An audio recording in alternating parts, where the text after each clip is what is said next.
मैं राज्य की जनता को, विद्युत उपभोक्ताओं को, अपने पूरे विभाग की ओर से यूपीपीसीएल और उसके सभी घटक जो ऑर्गेनाइजेशंस हैं उनकी ओर से राज्य की जनता को आश्वस्त करना चाहता हूं कि विद्युत की व्यवस्था बिल्कुल नियंत्रण में है, बिल्कुल ठीक है। कहीं कहीं स्थानीय समस्याएं आ रही हैं, उनका निराकरण जैसे ही ध्यान में आता है वैसे ही किया जा रहा है, लेकिन सप्लाई और डिमांड और स्थानीय आपूर्ति सारी बातें हमारे संपूर्ण नियंत्रण में है, कहीं कोई चिंता की बात नहीं है। जनता से मैं ये भी निवेदन करूंगा कि ये थोड़ी समस्या की घड़ी अवश्य है, चुनौती की घड़ी अवश्य है। ऐसे समय में धीरज और संयम बनाए रखें। हम जल्दी ही इस परिस्थिति से निकल करके और बहुत अच्छे ढंग से निकल करके आएंगे। जनता से एक और निवेदन करना है, जनता से और जनप्रतिनिधियों से विशेष रूप से, कि जो कर्मचारी इस परिस्थिति में सरकार के साथ हैं, जनता की सेवा करना चाहते हैं, अपनी जो जिम्मेदारियां हैं, अपने कर्तव्य को, अपनी ड्यूटी को निभाना चाहते हैं, उनको कोई रोके नहीं, उनको कोई परेशान न करे। इसका ध्यान स्थानीय लोग, स्थानीय जनता और स्थानीय हमारे जनप्रतिनिधि भी, एमएलए हो या एमपी हो या मंत्रीगण हो, सभी हमारे जो स्थानीय पदाधिकारी होते हैं, पंचायतों के, नगर पालिकाओं के पूर्व जो पदाधिकारी हैं, उन सब से भी मेरा निवेदन है कि उनको सहयोग करें उनका काम करने में। और अंतिम जो बात मैं जनता से कहना चाहूँगा वो ये है कि साथ ही हमारे काम में विघ्न डालने वाले लोगों को भी पहचानें, उनसे सतर्क रहें, उन्हें इस तरह के अवसर, इस तरह का काम न करने दें। भरसक कानून अपने हाथ में लेने की आवश्यकता नहीं है, लेकिन उन्हें जहां तक हो सके वहां ऐसा कोई कृत्य करने से रोकें जिससे विद्युत आपूर्ति में बाधा पहुंचती हो। कल रात में कुछ ऐसे हमारे ध्यान में ऐसी वारदातें, ऐसी घटनाएं आई हैं कई जिलों में कि जहां कुछ विद्युत कर्मियों ने ही जा करके तार और हमारे फीडर्स को नुकसान पहुंचाया है। गन्ने का डंठा फेंक करके और पूरी लाइन बर्स्ट करने की कोशिश की गई है। मैंने उस फोटो वीडियो को हमने ट्वीट भी किया है। ऐसी घटनाएं अगर होंगी तो कहीं वो व्यक्ति हो, चाहे वो जंगल में हो, देवरिया के किसी जंगल में से लाइन पास हो रही थी, वहाँ जा कर के लाइन को बर्स्ट करने का प्रयास किया गया। लेकिन मैं इतना ज़रूर कहूँगा, जंगल में हो, आसमान में हो, पाताल में हो, हम उनको ढूंढ निकालेंगे। जो भी ऐसा कृत्य कर रहा है उसके खिलाफ कार्रवाई अवश्य की जाएगी और जितनी कड़ी से कड़ी कार्रवाई संभव होगी वो की जाएगी। मैं इसीलिए आज हमारे डीजी विजिलेंस जो आईपीएस के वरिष्ठ अधिकारी रहे हैं, उनको भी मैंने आज इसीलिए आमंत्रित किया है कि ऐसी घटनाएं जहां जहां हो रही हैं, वो स्थानीय पुलिस तो काम कर ही रही है, लेकिन यहां से भी उस पूरी बात का वो कोऑर्डिनेशन करें कि ऐसी घटनाएं जहां हो रही हैं, ऐसे तत्वों के विरुद्ध एक्शन लिया जा सके। हमने संघर्ष समिति से बार बार बातचीत किया, बार बार चर्चा किया, और आज भी मैं अपनी पुरानी बात को दोहराना चाहूँगा कि बातचीत का रास्ता हमेशा खुला रखना ही लोकतंत्र का सबसे बड़ा तरीका होता है।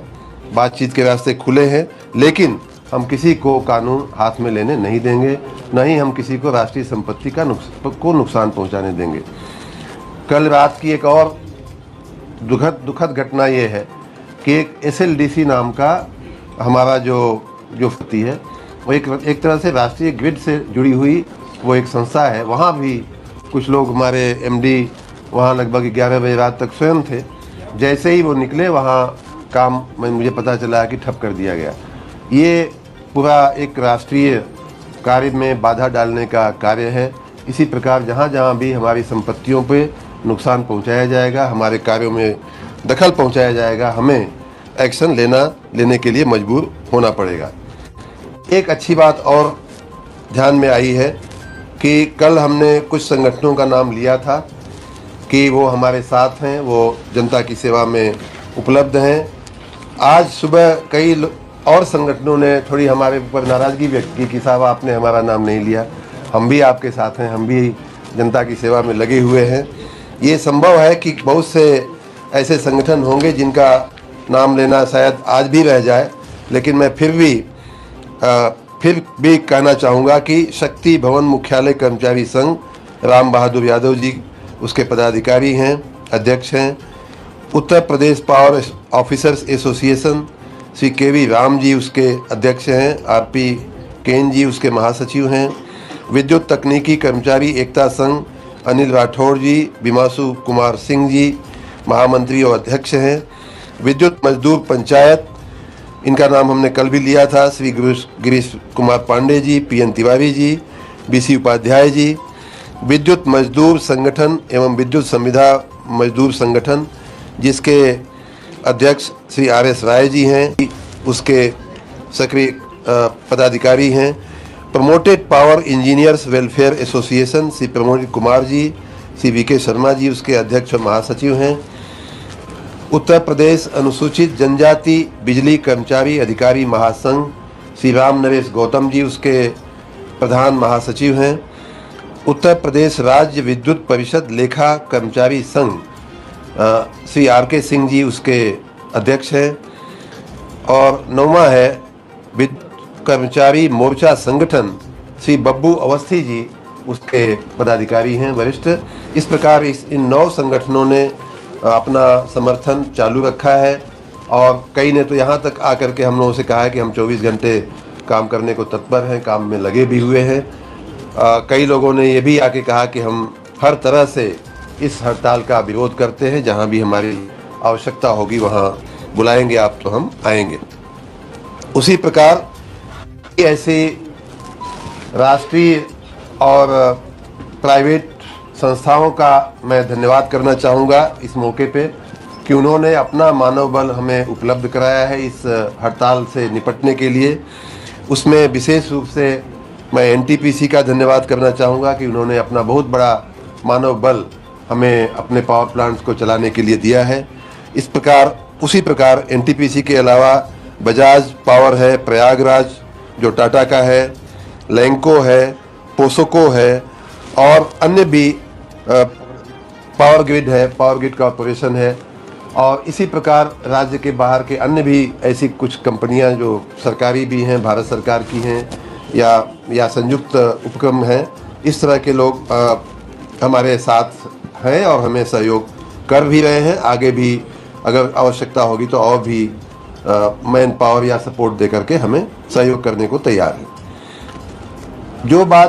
जो मुझे विशेष रूप से अपने कर्मचारी मित्रों से कहना है वो ये कि अगर आप हड़ताल पे हैं तो हाजिरी लगा करके आप गायब मत होइए। मुझे पता चला है कि शक्ति भवन सहित कई कार्यालयों में लोग आ रहे हैं, अपनी हाजिरी रजिस्टर में या जहां भी लगती है वहां लगा रहे हैं और फिर गायब हो जा रहे हैं।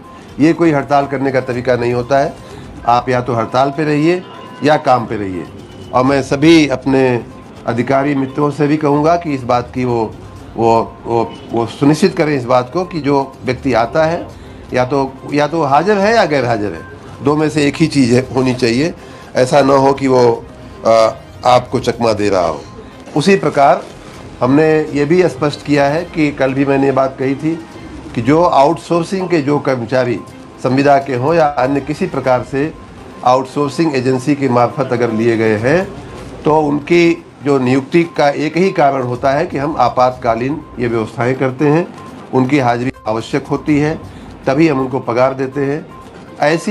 ऐसे तमाम कर्मी जो इस समय सरकारी काम पे नहीं हैं, जो हमारे काम पे नहीं हैं, ड्यूटी पे नहीं हैं, उन्हें निकालने की प्रक्रिया तुरंत शुरू की जाए। उनकी हाजिरी अगर काम पे उनके अपने कार्यस्थल पे नहीं है तो उनकी हमें आवश्यकता नहीं है। हम अन्य लोगों से नौजवानों को नौकरी हम देंगे उनकी जगह पे और इस प्रकार हमारा एक और अच्छा काम भी होगा। हमने ये भी कहा है कि आउटसोर्सिंग के जो एजेंसीज हैं उनको जिला मुख्यालय पे जिलाधिकारी के नियंत्रण में उनको ले करके उनको वहीं बैठाया जाए। जैसे ही जितने लोगों की पगार खजाने में से जा रही है उतने लोग ड्यूटी पे सुनिश्चित होने चाहिए, नहीं तो उनको पहली बात पगार नहीं मिलेगी, दूसरी बात कि उन्हें नौकरी से निकालने की भी व्यवस्था होनी चाहिए। आप सबको मित्रों, मैंने कल भी कहा था कि हमने सभी प्रयास किए कि ये हड़ताल की परिस्थिति न आवे। लेकिन फिर भी आई है। मैंने जैसा कहा कि जो बोनस हमारा विद्युत निगम पिछले 2020 में जब से निगम बना है,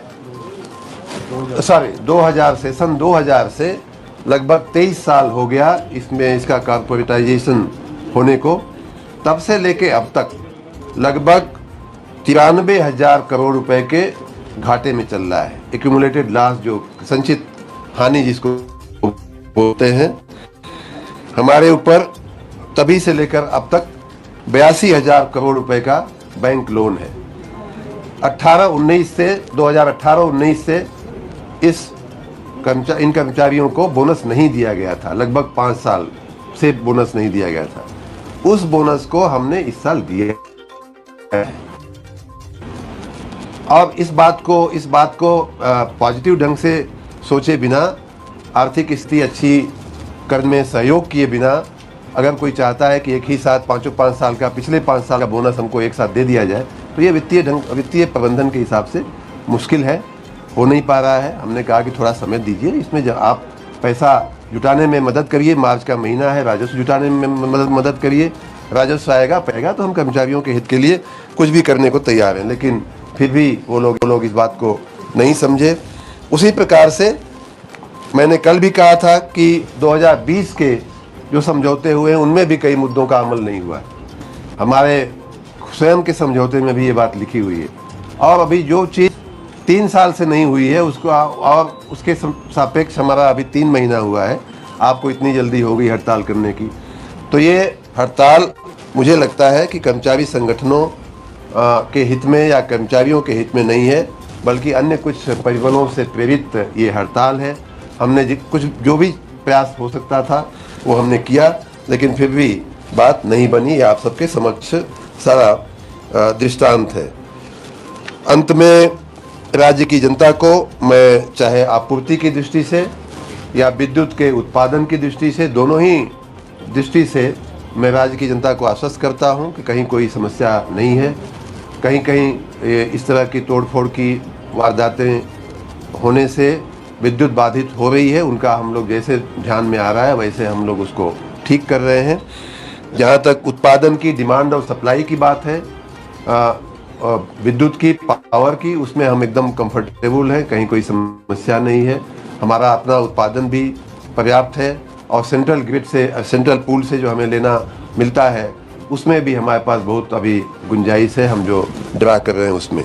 इसलिए मैं राज्य की जनता से को आश्वस्त करते हुए फिर भी ये निवेदन करता हूँ कि ये हमारे लिए थोड़ी चुनौती का समय जरूर है, थोड़ा संयम रखें, हमारा सहयोग करें और हमारे जो कर्मचारी अपना काम करना चाहते हैं उन्हें अपना काम करने में अनुकूलता हो, इस प्रकार वहाँ का स्थानीय थोड़ा समर्थन करें। आप सबका बहुत बहुत धन्यवाद। मंत्री जी, आपकी सरकार और अधिकारियों और कर्मचारियों के बीच संघर्ष हो रहा है और उसका नुकसान आम जनता को हो रहा है। ग्रामीण परिवेश से सप्लाई है वो बाधित है, गाँव वालों को समस्या हो रही है, ग्रामीण क्षेत्रों में, इसका जिम्मेदार है। मैं यही तो कह रहा हूँ कि इसका जिम्मेदार ऐसे कुछ गैर जिम्मेदार संगठन के नेता गण हैं, जिनके साथ बातचीत करने के बावजूद, सारी बातें स्पष्ट करने के बावजूद, जो काम पिछले सालों में नहीं हुआ वो भी उनके हित में करने के बावजूद अपनी हठधर्मिता के कारण उन्होंने स्ट्राइक की है। हम उससे निपटने की भरपूर कोशिश कर रहे हैं। अभी वो आंकड़ा अभी देना संभव नहीं हो पा रहा है, क्योंकि अलग अलग जिलों में, अलग अलग जगहों पे, अलग अलग कारणों से अलग अलग प्रकार की कार्रवाइयाँ चल रही हैं। हम वो आंकड़ा भी आपके साथ साझा कर देंगे। वो भी ये, जैसा मैंने बताया पहले कि ये भी एक डायनेमिक सिचुएशन है। जैसे जैसे कोई परिस्थिति ध्यान में आ रही है वैसे वैसे हम FIR करने की आवश्यकता पड़ती है तो हम ले रहे हैं। आर्टिकल लागू करने में दिक्कत हो रही है। कार्रवाई हो रही है। जो लोग, मैंने जैसा कहा कि जो लोग कानून अपने हाथ में ले रहे हैं, जो लोग राष्ट्रीय परिसंपत्ति का नुकसान कर रहे हैं, जो लोग जनता के जो अबाधित अधिकार है विद्युत आपूर्ति, उसमें बाधा पहुंचाने की कोशिश कर रहे हैं, उन सब के खिलाफ कार्रवाई हो रही है और होगी भी, बहुत कड़ी कार्रवाई होगी। आप सबका बहुत बहुत धन्यवाद। आर्टिकल आपको करने में क्या दिक्कत